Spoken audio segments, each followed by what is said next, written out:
It's late, and you're lying very still, not because you're comfortable, because somewhere underneath you've worked out that if you stay just a little bit awake, then nothing can go wrong. You have to be up early, and some quiet, conscientious part of you has taken that on personally, the way you take on anything that mattered, and it has been on duty for hours now. I'm not going to talk you out of that, and I'm not going to hand you any promises about it either. If these nights help, you're warmly invited to subscribe, perhaps tomorrow when you're awake. For now, there's nothing you need to do. You don't have to get sleepy for this to be worth having on. If sleep doesn't come for a while, that's all right. The hours are a decent place to be anyway, and I'll stay talking either way. So let me just tell you where you are tonight. You are lying in a small room at the end of the packing shed. The walls are whitewashed brick, 3 courses thick, and they hold the heat of the day as if they were storing it for you, releasing it slowly into the air of the room now that the day is over and the night has settled in. The warmth comes up out of the wall behind the bed, steady and constant, a dry heat that comes from masonry that has been absorbing sunlight and the output of the boiler house for decades. The ceiling is low, lower than modern ceilings, with a single dark beam running its length that has been polished by years of smoke and warm air in the hands of men who have reached up to touch it for luck or habit until it gleams dully in the half-light like old leather. The window is a single pane of glass set in a wooden frame that has been painted white so many times that the edges are soft and rounded, built up in layers like the rings of a tree, obscuring the original sharp corners of the wood. It is propped open with a wedge of wood that someone cut from a larger piece years ago, a piece of pine or spruce, light in color, with the grain running horizontally so that it grips the window frame without slipping, held by friction and weight. Through the gap, which is only a few inches, you can see the glasshouses stretching away in rows, 6 of them, their frames painted white every spring so that they reflect the summer sun and do not overheat. The glass itself invisible in the dark, except where it catches and holds the small light from your room, reflecting it back as a faint gleam that shows the curve of the roof and the line of the gutters. Inside those houses, the air is thick and warm and heavy with moisture, nearly tropical, the kind of air that has a weight to it, that sits on the skin like a hand. The boilers that run along the back wall of the range have been heating the water all evening, and the pipes under the staging are full of hot water circulating in a closed loop, carrying warmth to the roots of the plants, keeping them at 60 degrees even when the outside air drops near freezing. The glass panes are cold on the outside, chilled by the night air, but warm on the inside, and where the warm, wet air meets the cold glass, condensation forms. It beads up in droplets that catch the faint light and sparkle like stars, then run together into streams, running slowly down the inside of the glass in endless rivulets, gathering in the aluminum channels at the base of each pane, then running along the gutters to the downpipes that feed into the water butts at the corners of each house. Every now and then, a drop grows heavy enough to fall from the eaves outside your window, and then it is quiet again for a long while. The room is narrow. At the foot of your bed is a wooden chest where the clipboards are kept, and the invoice pads, and the pencils with the soft lead that works better in the cold morning air when fingers are stiff and the paper is damp. You do not need to look at them. They will be there when the time comes, and the time is not now. Now is the small hours before it is light, when the whole market garden rests in a single long stillness, when the only thing moving is the water in the pipes and the condensation on the glass, when the world has shrunk to the size of this warm room and the dark outside. This is a place that turns over before dawn. It has done so for 100 years. The soil here has been worked by hands that knew the same routine, season after season. The same rhythm of planting and growing and cutting and packing and sending away. The same families, sometimes, generation after generation. Though the names change and the faces change, the hands remain the same, broad and capable, knowing the weight of a crate and the smell of ripe tomatoes and the exact angle to hold a knife to cut a stem clean. The vans leave before it is properly light, loaded with boxes of wet lettuce and bunched herbs and tomatoes still warm from the vine, so that they can reach the markets in the city while the aisles are still being hosed down and the stalls are still being set up with their striped awnings, and the vendors are still laying out their change in the metal trays. But that process, that turning over, is not a thing that requires anyone to lie awake and hold the edge of it. It is arranged between the whole trade, and it has been for 100 years.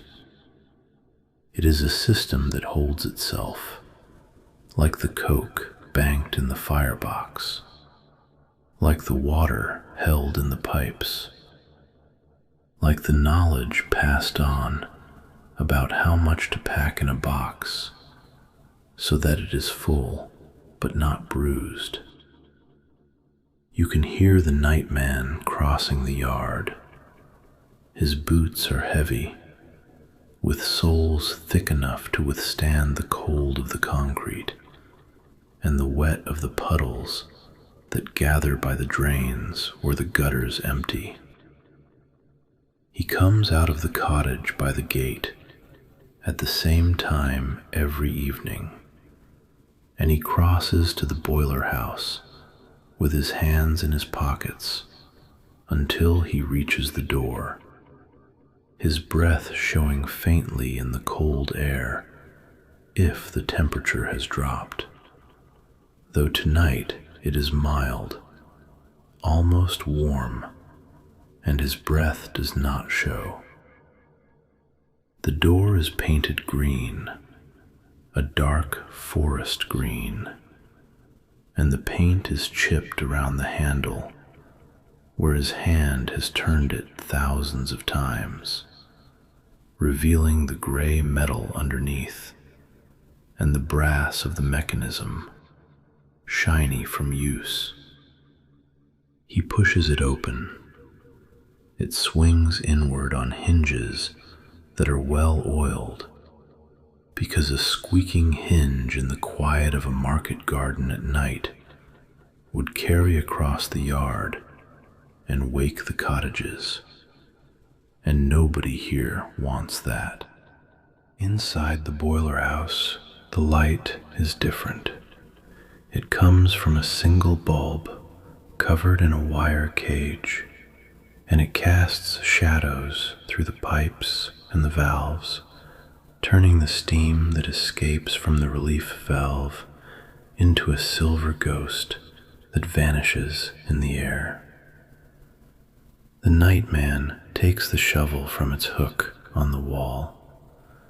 The shovel is black with carbon, the handle worn smooth and dark by his grip, shaped by years of use to fit his particular hand, the wood darkened by sweat and oil until it is nearly black itself. He opens the firebox door of the boiler, and the soft clank of the iron latch carries faintly, though the sound is muffled by the walls of the shed and the distance across the yard. The fire inside is not flames now. It is a deep bed of glowing coals, red and orange, pulsing with heat like a heart, breathing slowly in the draft, a living thing that has been tamed to work through the night. He takes the shovel and scoops from the bin of coke that stands by the wall. The coke is black and shiny, lightweight for its bulk, porous and clean burning, and it makes a soft rattling sound as he lifts it. A sound like dry leaves or gravel sliding down a chute, a mineral sound. He banks the coke against the back of the firebox. This is a skill learned over years, passed down from the man who did this before him. He piles it high in a slope, starting thin at the front and building thick against the back wall, so that it will burn slowly from the bottom, feeding itself gradually through the night, without needing to be touched, without needing to be fed. A good banking will hold right through the night, glowing steady and hot, heating the water that circulates through the pipes under the glasshouses. He works carefully, not hurrying, because there is no need to hurry. The fire will keep. The night is long, but the fire is patient, and it will wait out the dark without complaint.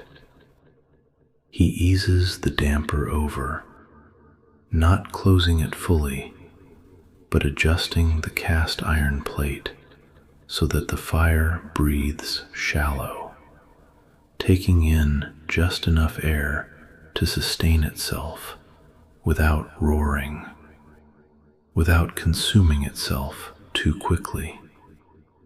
Just a thin stream of oxygen to keep the embers alive.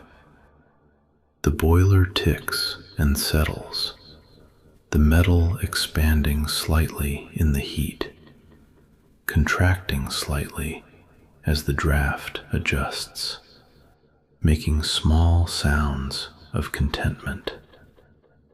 He reaches up and turns a brass valve on the pipe that runs along the ceiling, the wheel smooth and cold in his hand, listens to the water moving in the system, the gentle rush of it circulating through the miles of pipe that run under the staging in the glasshouses, checking that the flow is strong and even, that the heat is reaching the far end of the range.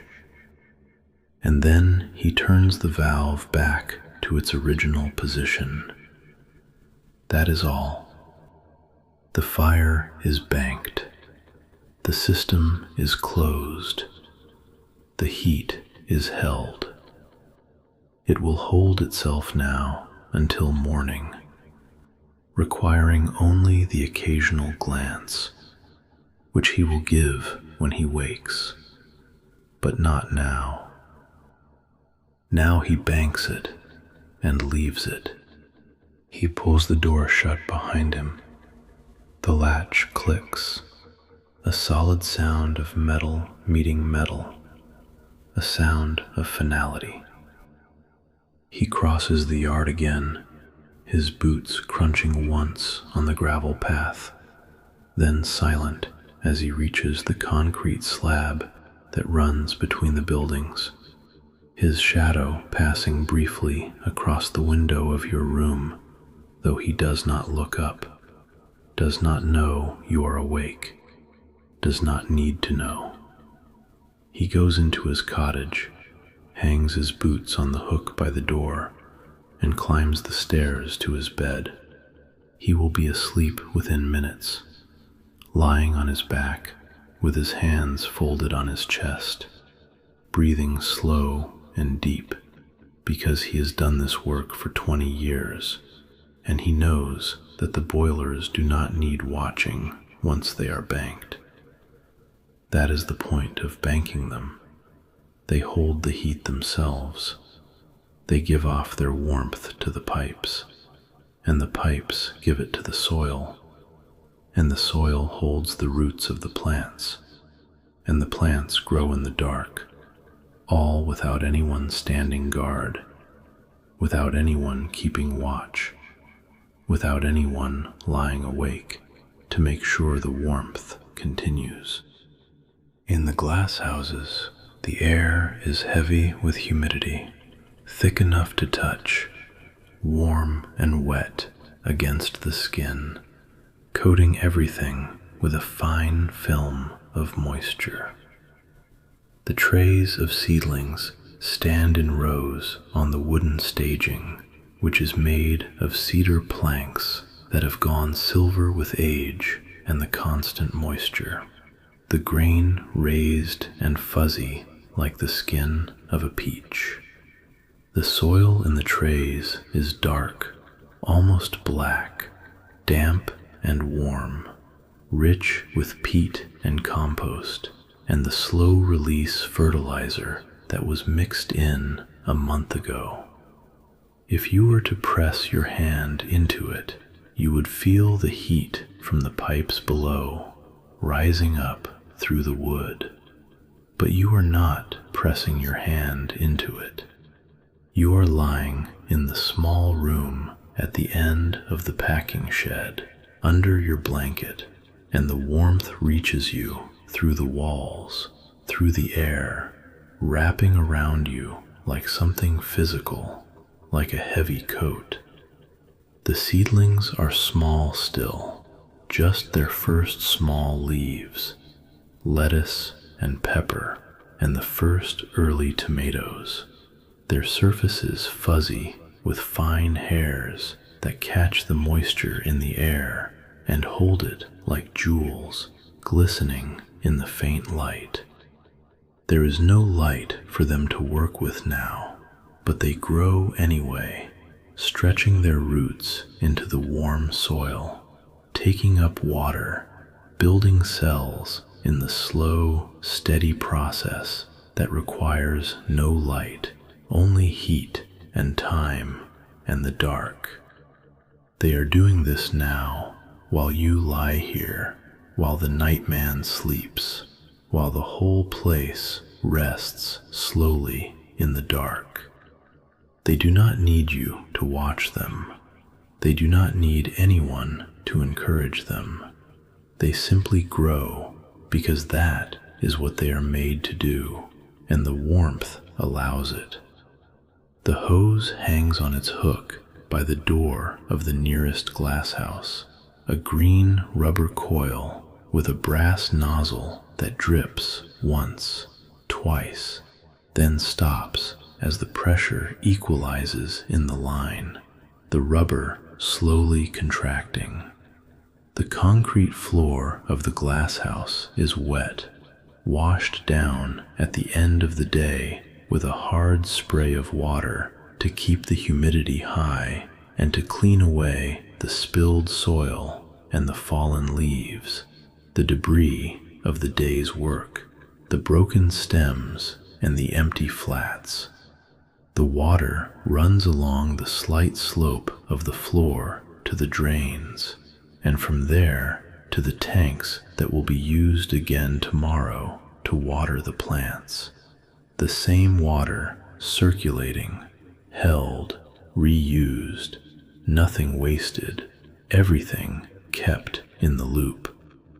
Everything is set for the morning. The flats are watered. The vents are closed against the cold. The boilers are banked. There is nothing that needs doing now. Nothing to check. Nothing to hold open. Nothing to remember. On the wooden bench in the packing shed, under the lamp that the nightman left burning when he passed through earlier to check that the doors were locked, there is a ball of twine and a knife. The twine is rough brown jute, wound into a sphere that sits slightly lopsided because it has been unwound for many times and never rewound perfectly, the strands catching on the roughness of the wood, some frayed at the ends where they were cut with the knife. A single strand has loosened from the ball and hangs down, almost touching the bench, swaying slightly when the air moves, though the air moves so little here, stirred only by the currents of warmth rising from the floor, the convection of the heated room. The knife has a handle made of wood, beech or ash, worn smooth and dark with the oils of the hands that have held it, shaped to fit a grip, indented where the thumb rests. The blade is short and curved, designed for cutting stems without crushing them, keeping the cells open so the plant can drink, and it rests beside the twine with the handle toward the room, ready for the hand that will reach for it when the light comes. But no hand will reach for it now. The twine will sit there all night. The knife will sit there. The lamp will burn with its low wattage, casting a pool of yellow light on the scarred surface of the bench, illuminating the grain of the wood, the cuts and stains of years of use. And nobody will touch them. They will wait. They are not going anywhere. They will be there in the morning, unchanged. The drivers who will load these vans are asleep in their beds. They went to bed early, the way they always do, without ceremony and without giving it much thought, because the getting up is simply part of the work and always has been.